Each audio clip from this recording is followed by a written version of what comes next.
Our new limited series, Architects of Peace, is taking over the People of the Pod feed for just a few more weeks.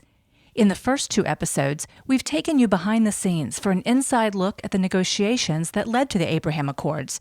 Be sure to listen to those first 2 installments. Now, we bring you to the South Lawn of the White House in the 3rd episode of Architects of Peace, the Abraham Accords story.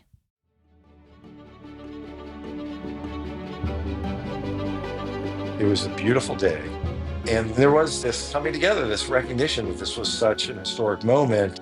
It's the kind of thing, frankly, that I remember having watched previously when there were peace agreements signed and thinking, that's something that I want to be a part of. And there I was looking around right in the middle of all of this and so excited about where this could lead.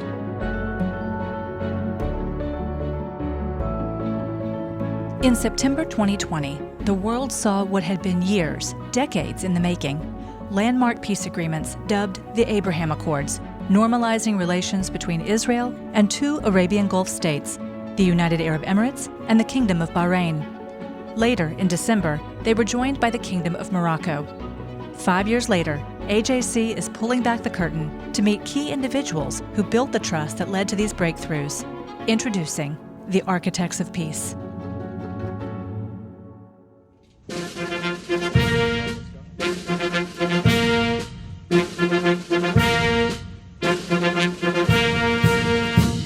Ladies and gentlemen, the President of the United States, accompanied by the Prime Minister of the State of Israel, His Highness, the Minister of Foreign Affairs and International Cooperation of the United Arab Emirates, and the Minister of the Foreign Affairs of the Kingdom of Bahrain.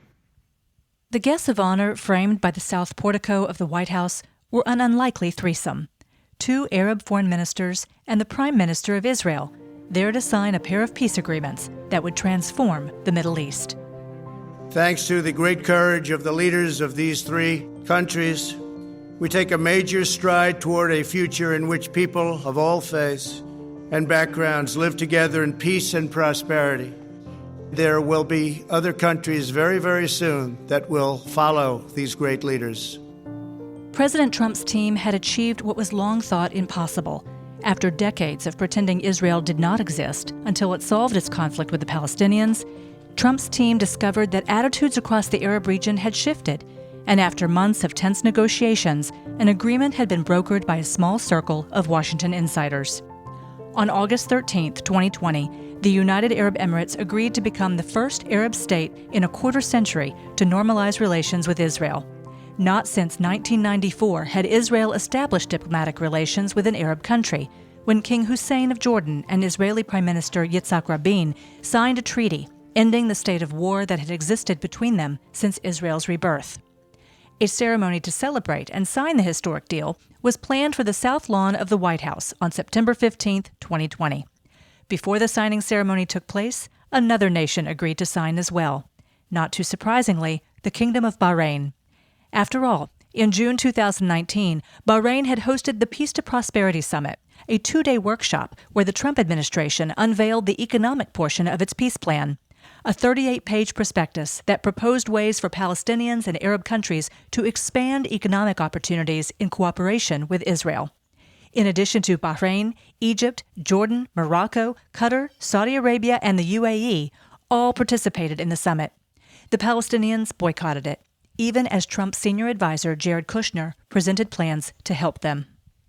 A lot of these investments people are unwilling to make because people don't want to put good money after bad money. They've seen in the past, they've made these investments, they've tried to help out the Palestinian people, and then all of a sudden, there's some conflict that breaks out, and a lot of this infrastructure gets destroyed. So what we have here is very detailed plans, and these are things that we can phase in over time, assuming there is a real ceasefire or a real peace, and there's the opportunity for people to start making these investments.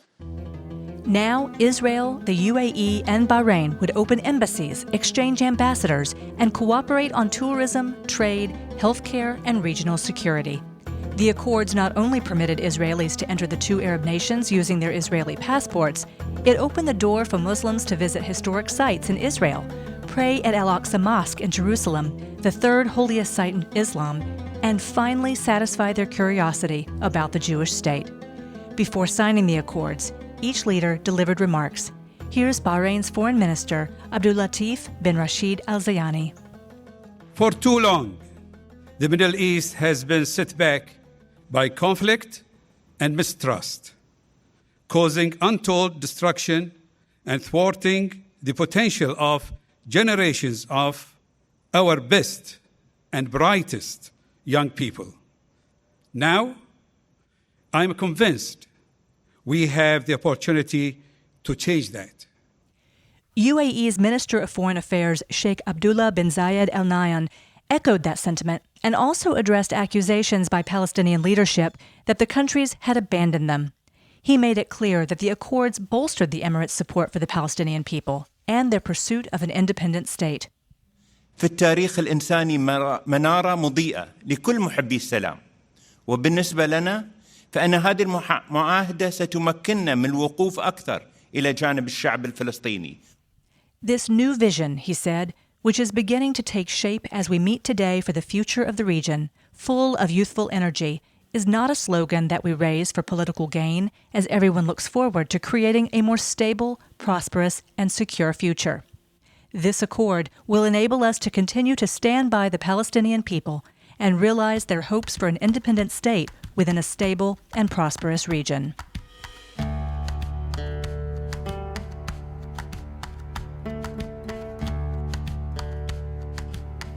The Truman Balcony, named for the first American president to recognize Israel's independence, served as the backdrop for a few iconic photographs. The officials then made their way down the stairs and took their seats at the table where they each signed 3 copies of the Abraham Accords in English, Hebrew, and Arabic. The brief ceremony combined formality and levity as the leaders helped translate for each other so someone didn't sign on the wrong dotted line. After that was settled, they turned the signed documents around to show the audience. When they all rose from their seats, Prime Minister Netanyahu paused. After the others put their portfolios down, he stood, displaying his for a little while longer, taking a few more seconds to hold on to the magnitude of the moment. To all of Israel's friends in the Middle East, those who are with us today and those who will join us tomorrow, I say, Assalamu alaikum. Peace unto thee. Shalom. And you have heard from the President that he is already lining up more and more countries. This is unimaginable a few years ago. But with resolve, determination, a fresh look at the way peace is done, the blessings of the peace we make today will be enormous. First, because this peace will eventually expand to include other Arab states, and ultimately it can end the Arab-Israeli conflict once and for all.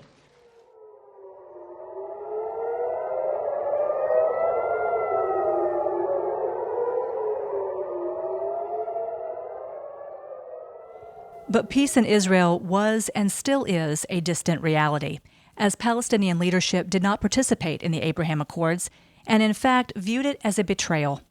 As Netanyahu concluded his speech to the audience on the White House lawn, thousands of miles away, Israel's Iron Dome missile defense system intercepted 15 rockets fired by terrorists in Gaza, at least one striking Israel's coastal city of Ashdod. Iran's regime condemned the agreement. But across most of the region and around the world, the revelation that decades of hostility could be set aside to try something new, a genuine pursuit of peace, inspired hope. Saudi journalists wrote op-eds in support of the UAE and Bahrain. Egypt and Oman praised the Abraham Accords for adding stability to the region. Germany, the United Kingdom, France, and Spain commended the monumental step. United Nations Secretary General Antonio Guterres welcomed the deal for paving the way toward a two-state solution. AJC's Chief Policy and Political Affairs Officer Jason Isaacson was one of more than 200 domestic and foreign officials on the White House lawn that day, taking it all in. The guest list included members of Congress, embassy staff, religious leaders, and people like himself who worked behind the scenes, a cross-section of people who had been part of a long history of relationship building and peacemaking in the Middle East for many years. To see what was happening then, this meeting of neighbors who could be friends, to see the warmth evident on that stage at the south lawn of the White House, converging at that moment to mark the beginning of a development of a new Middle East. It was an exciting moment for me and for AJC, and one that not only will I never forget, but one that I am looking forward to reliving. Jason, of course, is talking about his confidence in the expansion of the Abraham Accords.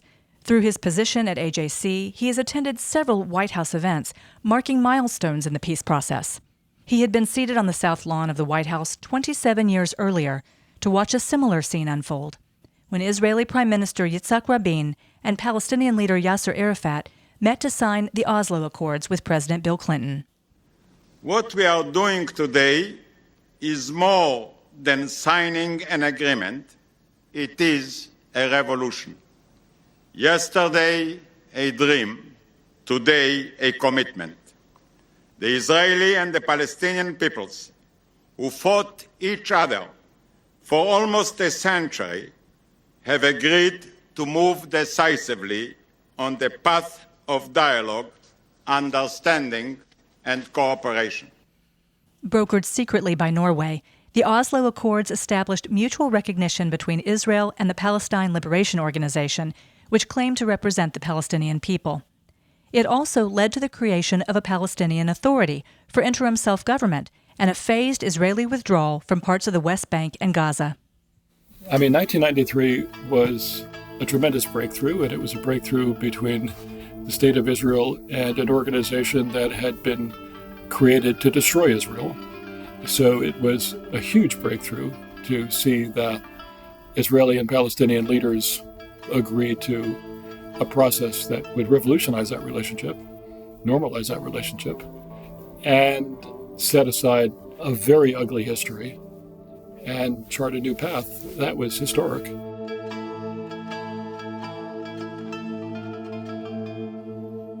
While the Oslo Accords moved the Israelis and Palestinians toward a resolution, progress came to a halt 2 years later with the assassination of Prime Minister Rabin.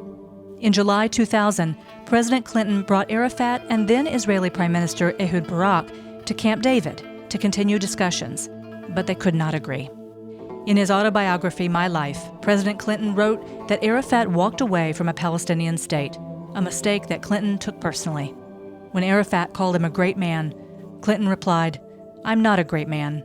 I'm a failure, and you made me one." Arafat's decision also would prove fatal for both Israelis and Palestinians. By September, the Second Intifada, 5 years of violence, terror attacks, and suicide bombings derailed any efforts toward peace.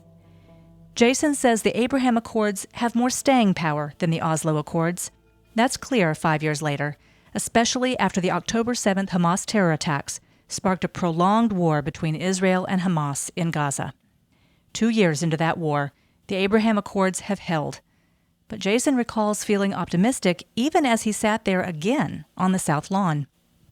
It was a different kind of historic moment, maybe a little less breathtaking in the idea of two fierce antagonists sort of laying down their arms and shaking hands, uneasily, but shaking hands. All those years later, in 2020, you had a state of Israel that had no history of conflict with the UAE or Bahrain, countries with real economies, with real investment potential, with wise and well-advised leaders who would be in a position to implement plans that were being put together in the summer and fall of 2020. The Oslo Accords, didn't provide that kind of built-in infrastructure to advance peace. Jason pointed out that the only source of conflict among the signatories on the Abraham Accords was actually a point of mutual agreement, a frustration and desire to resolve the conflict with the Palestinians. UAE and Bahrain were part of the League of Arab States that had sworn in 2002 not to advance relations with Israel in the absence of a two-state solution. But 18 years later, that had gone nowhere, and leaders recognized that perhaps it would be more beneficial to the Palestinian cause if they at least engaged with Israel. I had no fear sitting in a folding chair on the White House lawn on September 15th that this was going to evaporate. This seemed to be a natural progression. The region is increasingly sophisticated and increasingly plugged into the world, and recognizing that they have a lot of catching up to do to advance the welfare of their people, and that catching up is going to require integrating with a very advanced country in their region that they have shunned for too long. This is a recognition that I am hearing across the region, not always spoken in those words, but it's clear that it will be of benefit to the region to have Israel as a partner rather than an isolated island that somehow is not a part of that region.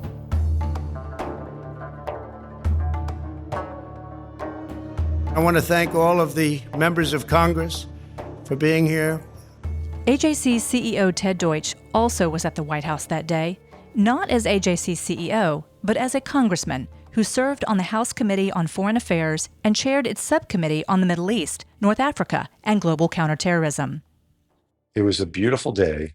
And there was this coming together, this recognition that this was such an historic moment. And it's exactly the kind of thing, frankly, that I remember having watched previously when there were peace agreements signed and thinking, that's something that I want to be a part of. And there I was looking around right in the middle of all of this and so excited about where this could lead. Despite his congressional role, Ted learned about the deal along with the rest of the world when it was initially announced a month before the ceremony, though he did get a tip that something was in the pipeline that would change the course of the committee's work. I found out when I got a phone call from the Trump administration, someone who was a senior official who told me that there is big news that's coming, that the Middle East is never going to look the same, and that he couldn't share any other information. And we, of course, went into wild speculation mode about what that could be. And the Abraham Accords was the announcement, and it was as dramatic as he suggested. It was a small glimmer of light during an otherwise dark time. Remember, this was the summer and early fall of 2020. The COVID pandemic, for the most part, had shut down the world. People weren't attending meetings, conferences, or parties. Even members of Congress were avoiding Capitol Hill and casting their votes from home. It was hard to make great strides in anything in the diplomatic field because there weren't the kind of personal interactions taking place on a regular basis. It didn't have the atmosphere that was conducive to meaningful, deep, ongoing conversations about the future of the world. And that's really what this was about.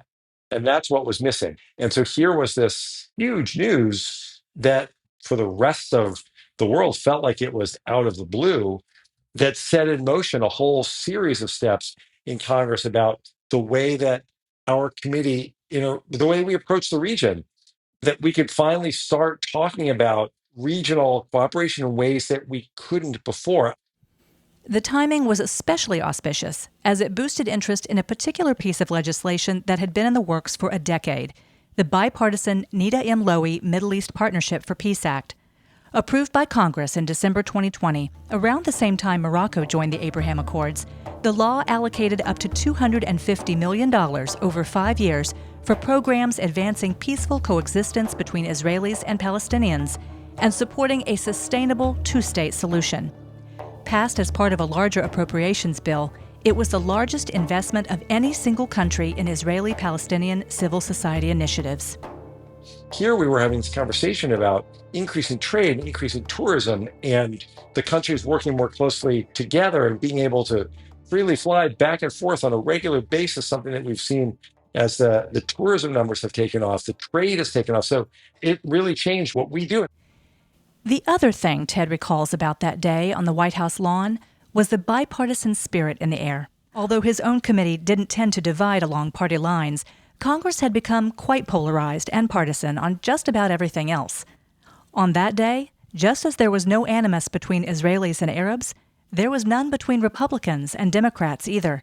And Ted believes that's the way it always should be.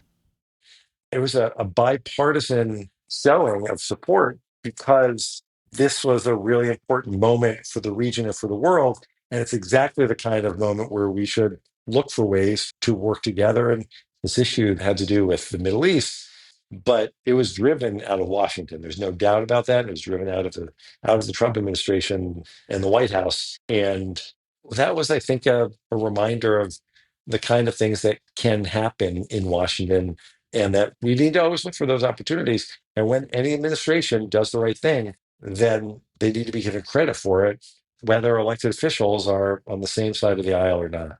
We were there as people who were committed to building a more peaceful and prosperous region, with all of the countries in the region recognizing the contributions that Israel makes and can make as the region is expanded, and then thinking about what the chances that we would have in the years ahead to build upon this in really positive ways. On that warm September day, it felt as if the Abraham Accords not only had the potential to heal a rift in the Middle East, but also teach us some lessons here at home. Even if it was impossible to resolve every disagreement, the Abraham Accords proved that progress and peace are possible when there are shared strategic interests, relationships, and a shared concern for the greater good. I hope that as we celebrate this 5th anniversary, that in this instance, we allow ourselves to do just that. This is a celebratory moment, and I hope that we can leave politics out of this. I hope that we're able to just spend a moment thinking about what's been achieved during these 5 years and how much all of us, by working together, will be able to achieve, not just for Israel, but for the region, in the best interest of the United States, and in so doing, ultimately for the world. That's what this moment offers. In the next episode, we meet Israelis and Arabs who embraced the spirit of the Abraham Accords and seized unprecedented opportunities to collaborate. Thank you for listening. Atara Lakritz is our producer. TK Broderick is our sound engineer. Special thanks to Jason Isaacson, Sean Savage, and the entire AJC team for making this series possible. You can subscribe to Architects of Peace on Apple Podcasts, Spotify, or wherever you listen to podcasts. And you can learn more at ajc.org/Architects of Peace. The views and opinions of our guests don't necessarily reflect the positions of AJC. You can reach us at podcasts@ajc.org. If you've enjoyed this episode, please be sure to spread the word and hop onto Apple Podcasts or Spotify to rate us and write a review to help more listeners find us.